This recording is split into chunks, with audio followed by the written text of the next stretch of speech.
Emuya bega iriwe ko yede Urhobo.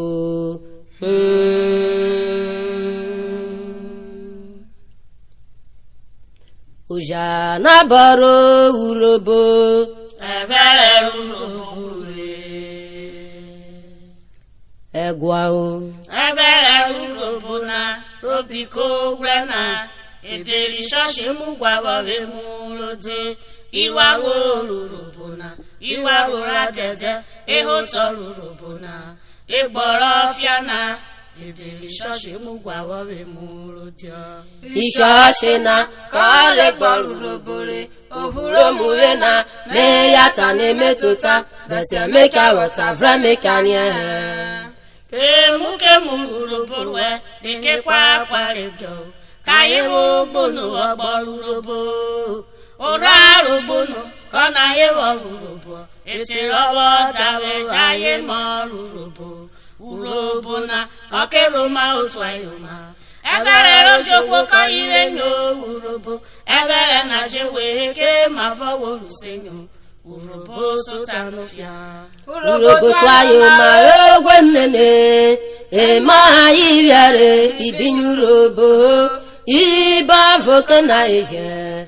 Keluluemu lore savinira yo. Uja na boru ona nuja awa. Awari Yoruba, awari Igbo, awari Hausa, ebere fi Urhobo, ekelo wona, awari bera ihe. Alu Urhobo me wari ogare, Urhobo yo makiri yelia.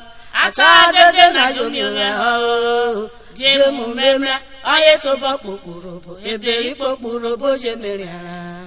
Ishoshi Urhobo, kero ma wo petu are ma wo Urhobo, oni be mu amle. Ebere fanje ega Ishoshi na, akwota yore mana o. Urhobo me wari ogare, eku jota na Urhobo, eku vre mana. Akere katoleke, Patizia. Tagre kane Ishoshi na navo aira ayari be wogbe ari jowoga kele yera pagbe Urhobo mana o se baboro kopa aro masheria wake nana ayi woru Ishoshi na ikona o isharia Babula wafuna aye fala wagboro Urhobo aye ya Urhobo oji shashara kaye wana sana kiraba tiga sana rajivo tiga tuma wanana arioma awagega waro weka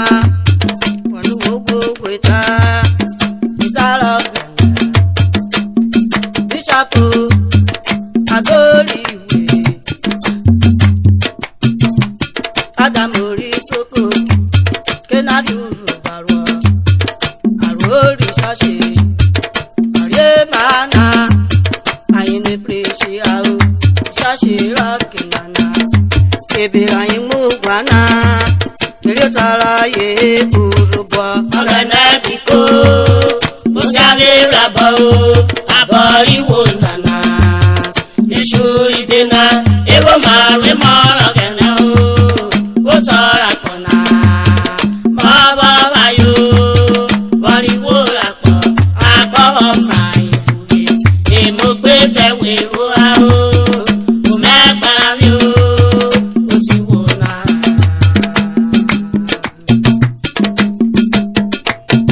Arere Uyere Ore Olorogu John Ekpetama the Agwotu of Uju Kingdom Oyochukwu Ibrile Vetota Urhobo Ejio Ogenesere Onweramio Oserawe Olorogu Olorume Toro Nawiye Uwe Gagan the Odidi one of Uju Kingdom Urhobo Computer obi ose ọmọ wele di kwini Roma yon yo bona dadi iye iye ni efu ife ose fo ni ofo efu ye ki shosho efu bera yo iri ki shashina kaye wa regre o fili vena di shasharana fakiri demu na ikisha shirau wawe woso mawe amara gana yepe wo mukunwe wike waro manya gweyo yona abonia oyago yo ya reshu wonu wo bi shasho so wo ya wa reshu wo ya reshu nure abi wo ridena biri shashina awale wike bro Umamoru Uchebro, Oriwo Ishoshi na, Iwo na Gwonu Uchebro, Iwo Ishoshi na, Iwo Buna, Webuna ye, Odurwe Mwesiri, Ayirwe, Okuba, Ofewa Ruga, Obekeredo, Kona Wari, Ayiwo Ishoshi na, Odisha Shara, Ayaga naga Urhobo. Balere utari Jesu, awo balere utari Christ. Wanyu nyari tapulo, awa kuraria. Amra wana, agana lama kona u. Yobiko nawa, agana kela muria tasu.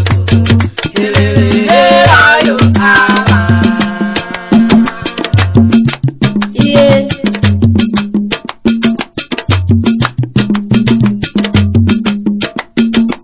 Kakota efura konana ofurwe muroyo uroboti ona oruo ila oginibo oriro ishosho kona bolo tewe na otikori kaye mere dude ikwegeri kila eya hunute iwo bebu ishoshi ro kenana awa agenenia Nekia yekwa, Mariaga naga, Ayeva.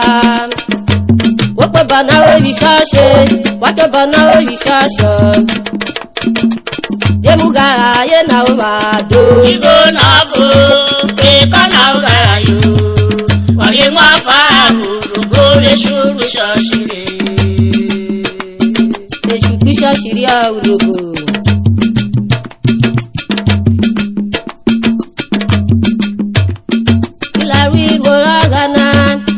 Kiri Jesu oya mayo ajugbo nere feao ati anikila ruro kama efuro ginibo kamari kila amrefu lowo yo ilaru ngemo sari okigurao ebe meka favana Urhobo kona irwaruru Urhobo ebi awo mari kila Urhobo wa rawiro okworu Urhobo oyamo papona ha oye dugunwo orwa roye bikuroyo ayide peti ukora wosho ayari akokeko ederikila avagana gbesi ho edena gbare iwa wo lori shashe igeri shashe kile se wo ginibo Jamloko, lowo raye, Jamloko, logbi gberawo, kilawu nararo. Ọ̀dà Olórume o, Ogbodun nara mare amebe sare, ame yanyako, waya kariko mere, abeliaku ao, waya kariko mere, utogi gbigao, abela kokiriwo. Avere huyere ore Papa George Idogu Oyo pako rere ere mu pokwani ogelio Ti oya veje huyere ore Papa Ekakite Okorigba Oya pako rere afiosere community ugelo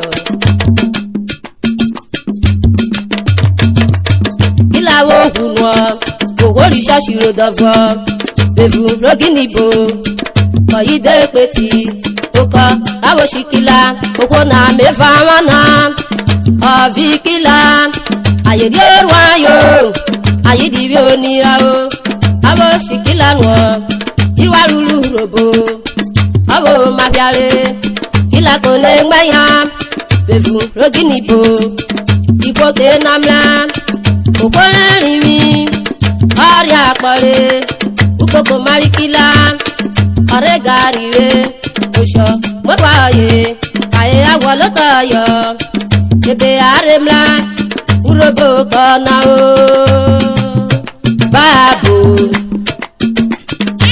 gilibo abebiro ore rarogana gilibo ebabe katana anana yari ofiaro gilibo apaero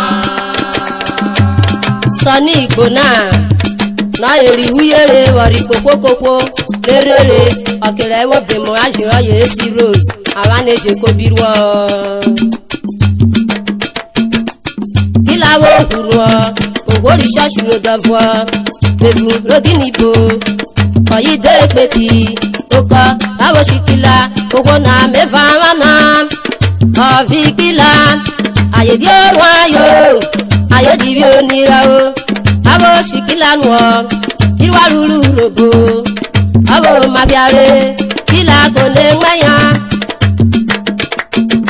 ukoko maikila ore garire osho morwaye kae awolotayo ebe aremna urobo kona o babu yari ishoshe rake nana akafotoraye kanyi kewa nate roma wari kila akparaye from nate keli temu ayiri ebera irwe rekari sisa warogana jewe wuro morore jesu wakwaye na ayelota ha teteri nunena ọ̀rọ̀ ẹbí kọ́ńdé ṣe hùgbó anú mara kọ́ àbẹ̀ló bẹ̀rẹ̀ pọ̀nà kórì mi ayú yòówó sáwó yàgbá ṣùkú fìàlẹ̀.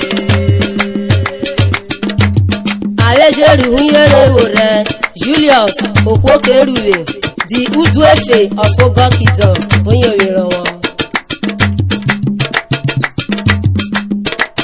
kilala wo perimi ogwo adepeti nana asaye aye harikila goberimi ekpeti ramaye awafra okerimi komikila ekpeti o ilabe mokan awafra ha obakpo bijara ha oberimi jijara ha kona ware anawokpo pikpo oginibo uroboti ona olwo aromagbe orimi rikila orwa rikila ayedegbe tiafa emulo rekotina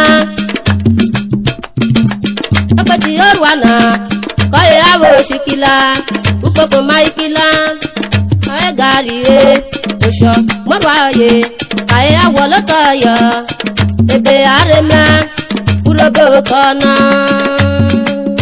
babu Ishoshi rake nana akafotoraye kanyi kewa nate roma wari kila akparaye from nate keli temu ayiri ebera irwe wakari sisa warogana jewe wuro morore jesu wakwaye na ayelota na teteri nunena ọ̀rọ̀ ẹbí tó ní ojú ugbo anú mara kọ́ àbẹ̀wò bẹ̀rẹ̀ pọ̀nà kórì mi ayú yòówó sáwó akọ́ṣùkú fìọ̀rẹ̀.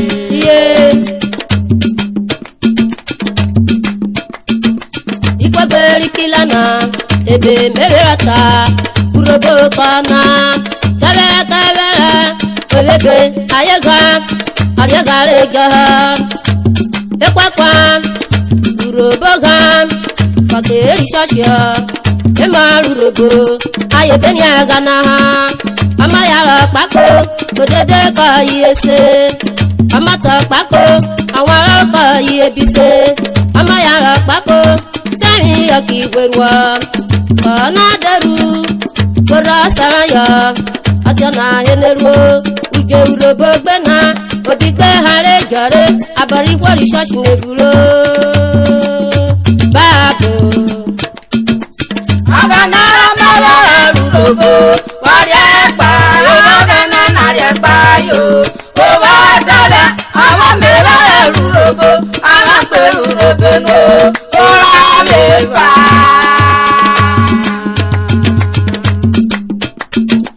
igboye werwe mo Urhobo mi werwo Yoruba ye werwe mu Urhobo mi we more ha ayirwa ti ana ha abe akọ Urhobo ana kije aje Urhobo kayi tu werwa yare haye jerusho bibi ha emunaro kide mu ya beta o babo akwaku rere esante ye bise eya tena tukewa